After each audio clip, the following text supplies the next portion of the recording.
सुवर्णरजतस्रजं चंद्रां हिरण्मयीं लक्ष्मी जातवेदो महावह। नमस्कार मित्रों, बहुत स्वागत है आपका। आप देख रहे हैं हमारी खास पेशकश। मैं हूं आपके साथ आपका एस्ट्रो फ्रेंड केशव।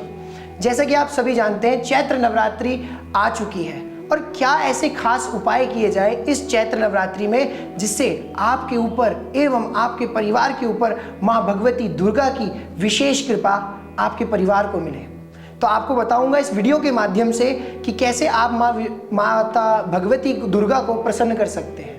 चलिए मित्रों, अब हम बात करते हैं माता को कैसे प्रसन्न किया जाए। भगवती दुर्गा, जैसा कि आप सभी जानते हैं, भगवती माँ है। माँ को प्रसन्न करना कोई बहुत कठिन नहीं है। माँ को प्रसन्न करने के लिए आपको अपना भाव चाहिए, क्योंकि भगवान क्रियाग्राही नहीं भावग्राही है। भगवान आपके भाव से प्रसन्न हो जाता है।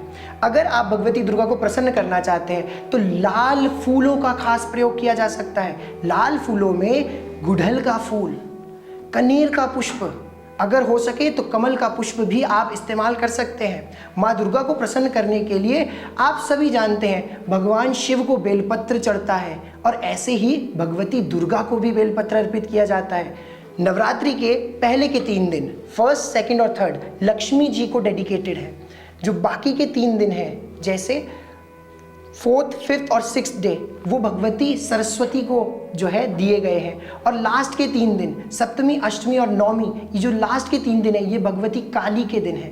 तो अगर आप लक्ष्मी की कृपा प्राप्त करना चाहते हैं तो पहले 3 दिन आपके लिए बहुत खास है। अगर आप सरस्वती की कृपा प्राप्त करना चाहते हैं तो बीच के 3 दिन आपके लिए बहुत खास है। और अगर आप भगवती जगदम्बा काली को प्रसन्न करना चाहते हैं, सप्तमी, अष्टमी, नवमी आपके लिए खास रहेगी। दूसरा, भगवती को प्रसन्न करने के लिए विशेष उपाय, जैसे कि आप सभी जानते हैं भगवती लौंग बहुत प्रिय है।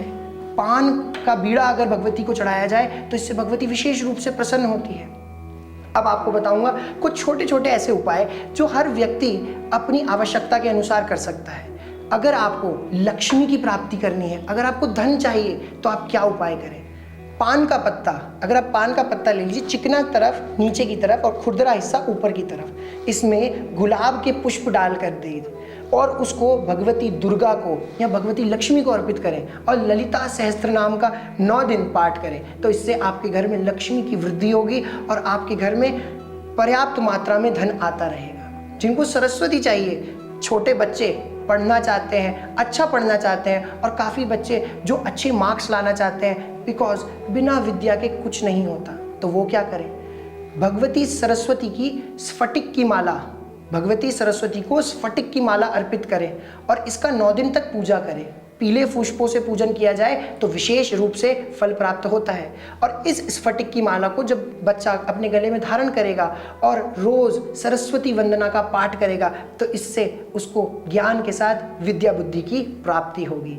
अंत में जो लोग रोगों से ग्रसित हैं, बहुत सारे रोग हो गए हैं, पहला सुख निरोगी काया, दूसरा सुख धन माया, पर हमने यहाँ पे धन माया के बारे में पहले बात करी है। तो चलिए बात करते हैं निरोगी काया कैसे प्राप्त की जाए। भगवती दुर्गा की उपासना करने से आपको चतुर्विध पुरुषार्थों की प्राप्ति होती है, धर्म, अर्थ, काम, मोक्ष।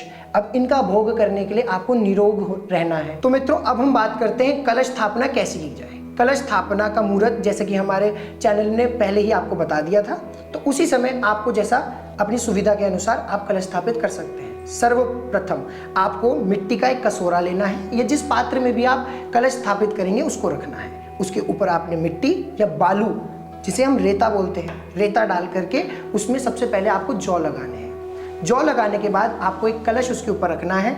जैसा कि आपकी कुल परंपरा के अनुसार आपके यहाँ कलश रखा जाता है। कुछ लोगों के यहाँ मिट्टी का कलश रखा जाता है, कुछ लोगों के यहाँ तांबे का कलश रखा जाता है। सर्वोत्तम तांबे का कलश माना जाता है। इस तांबे के कलश में आप जल भरिए, 2 इलायची डालिए, 2 लौंग डालिए और एक चांदी का सिक्का डाल दीजिए। उसके बाद उसके ऊपर एक पात्र रखा जाए, उस पात्र में चावल भरे जाए और एक लोहे की कील रख दी जाए। उसके बाद उसके ऊपर आप पत्ते रख सकते हैं, जो आपकी कुल परंपरा के अनुसार पत्ते रखे जाते हैं। पंचपल्लव रखे जाते हैं, नवपत्रिका रखी जाती है, आदि आदि पत्ते रखे जाते हैं।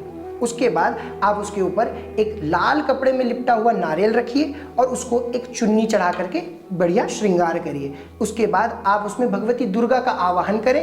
ऐसे आपकी कलश स्थापना पूर्ण होगी। अब दूसरे विषय पे आते हैं कि भगवती दुर्गा को क्या अर्पित किया जाए जिससे भगवती दुर्गा की विशेष कृपा आपको प्राप्त होगी।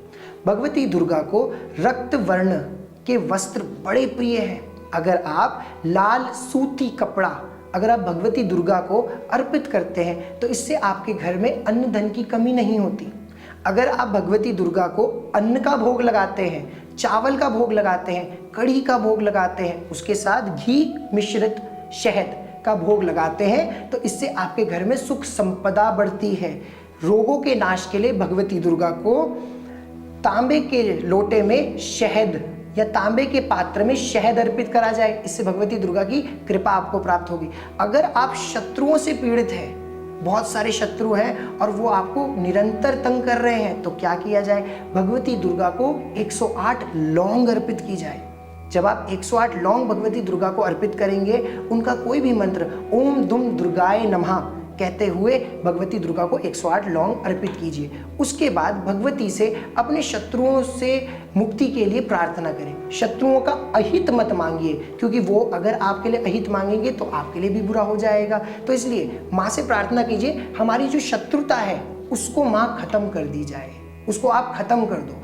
उसके बाद उन 108 लौंग को जमा कीजिए और किसी भी जलती हुई अग्नि में डाल दीजिए। इससे आपकी शत्रु बाधा से आप मुक्त हो जाएंगे और आपके सारे शत्रु शांत हो जाएंगे। इस बार कहा गया है माता नौका की सवारी करते हुए आएंगी। जब भी नवरात्रि बुधवार को आते हैं, जब भी नवरात्रि बुधवार को शुरू होते हैं तो माता नौका पे आती हैं।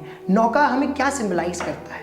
नौका का सिंबल है मझधार में आपको तारने वाली। अगर आप इस नवरात्रि भगवती दुर्गा की उपासना करते हैं मोक्ष प्राप्ति के लिए, तो आपको मुक्ति की प्राप्ति होगी, क्योंकि कहा गया है जगत तारिणी त्राही दुर्गे। भगवती दुर्गा जगत के इस भवसागर से तारण करती हैं।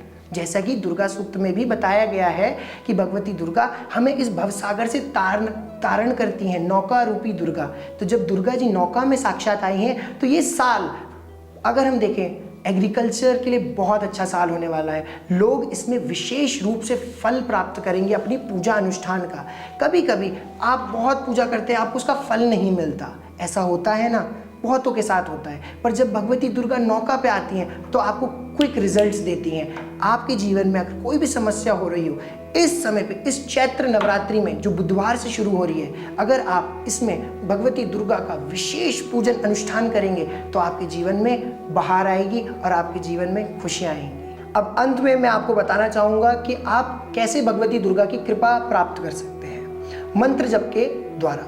मंत्र जप क्या होता है? मंत्र जो होती हैं एक स्पेसिफिक वाइब्रेशंस होती हैं, साउंड्स होती हैं, जो उस देवता की ऊर्जा को आपके शरीर के अंदर पॉइंट आउट करती हैं, एकत्रित करती हैं। तो आप कोई भी मंत्र ले सकते हैं। दुर्गा सप्तशती की सप्तश्लोकी दुर्गा में 7 श्लोक बताए गए हैं। इन श्लोकों को आप अपनी आवश्यकता अनुसार इनको पकड़िए और इनका जप रोज करिए। नवरात्रि में जो भी आप मंत्र जप कर रहे हैं, सबसे पहले आपको ये ध्यान रखना है कि आपको शुद्धता का ध्यान रखना है। आसन शुद्धि आपकी जरूर होनी चाहिए। शुद्ध आसन पे बैठ करके भगवती दुर्गा के सामने माला झोली से आप जप करें।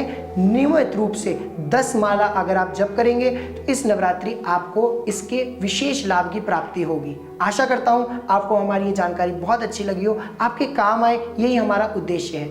आपको चैत्र नवरात्रि एवं विक्रम संवत 2080 की बहुत बहुत शुभकामना। धन्यवाद।